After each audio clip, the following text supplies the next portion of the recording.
All right, let's take a look at the third part of gas laws. Here we are looking at the law of partial pressures. What that means is that in a mixture of gases, the total pressure of the whole system is equal to the sum of the individual pressures for each of the gases. Put simply, that means that I take each of my three gases, seen here as gas A, gas B, and gas C. When they are all combined to make a single mixture, the total pressure of that mixture is equal to the pressure of gas particles A plus the pressure of gas particles B plus the pressures of gas particles C. All right, in this problem, we have 100.8 grams of O2 and 289.9 grams of N2. We're going to pump this into a 6-liter scuba tank, keeping it at a solid 20 degrees Celsius. We want to know the partial pressures of each gas in the mixture. To do that, we need to know how many moles there are of each gas. Looking below, you can see we took the mass given, dividing it by the molar mass here of both O2 and then N2, we get moles of each substance that's in the scuba tank. Then to find the partial pressures, we use PV equals nRT for each. You'll note, plugging in moles of O2 gives me the pressure of O2. Moles of N2 gives me pressure of N2. The total pressure inside the tank is the sum of all the partial pressures. So adding these two numbers together gives me the total pressure inside of the scuba tank. Similarly to our partial pressures or our percent compositions, we use something called a mole fraction. Mole fraction is merely the moles of one gas that's in a mixture divided by the total moles of gas in the system. We represent this as a decimal, not as a percentage. Here's a simple example.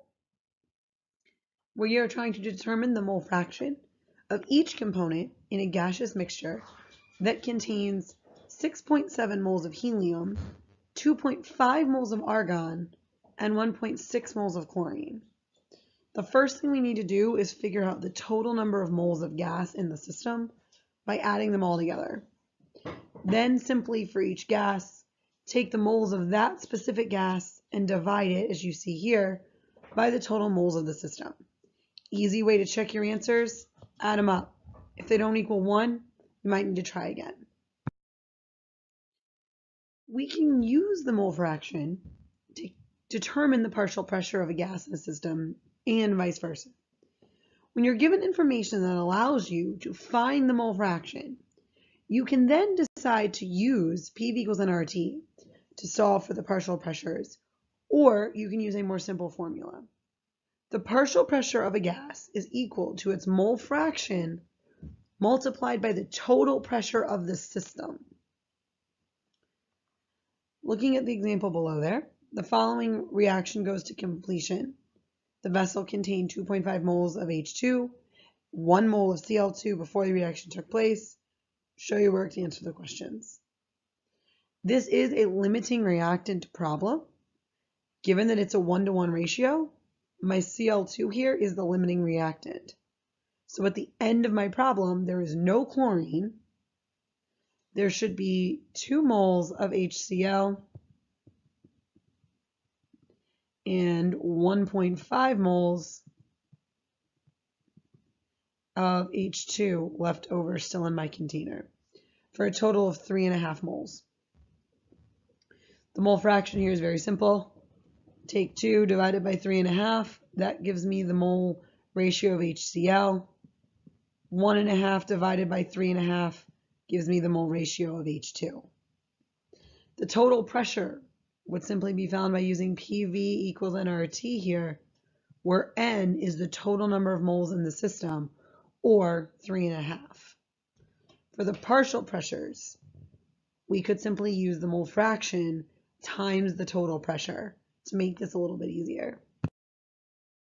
The most important part of this entire section is learning how to deal with gas that's been collected over water.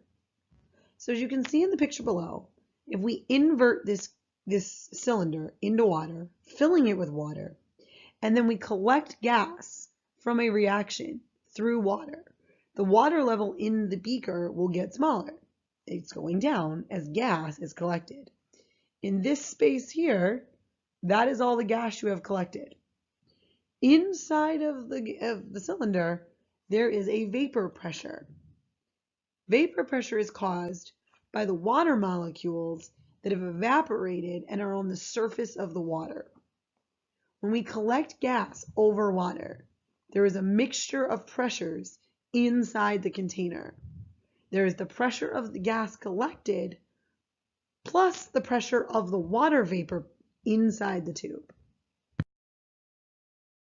When collecting gas over water, you must first figure out the gas pressure from the total pressure. This can be represented as P total equals P of the gas plus P of H2O, or P of water. If I want to find the pressure of the gas, I merely subtract the pressure of the water from the pressure of the total system. Water vapor pressure changes with temperature, so depending on the temperature determines the vapor pressure. Once I know the pressure of the gas, I can use PV equals nRT here to solve then for any other variable of the gas. So looking at an example here, if I have a sample of potassium chlorate that is decomposed to produce O2, which is a gas that is collected over water at 26 degrees Celsius, the volume that is collected is 0.25 liters, the total atmospheric pressure is 765 torr, and the water vapor pressure at that temperature is 25 torr. We want to know how many moles of gas were collected. The first thing you need to do is figure out what was the pressure of just the gas. To do that, we took the total air atmospheric pressure, subtracted out the pressure of the water vapor. That leaves us with the pressure of the gas. Now, we can simply use PV equals nRT to solve for N. Watch your units. If you're choosing to use our 0.0821, you need to do a conversion here from torr to atmosphere.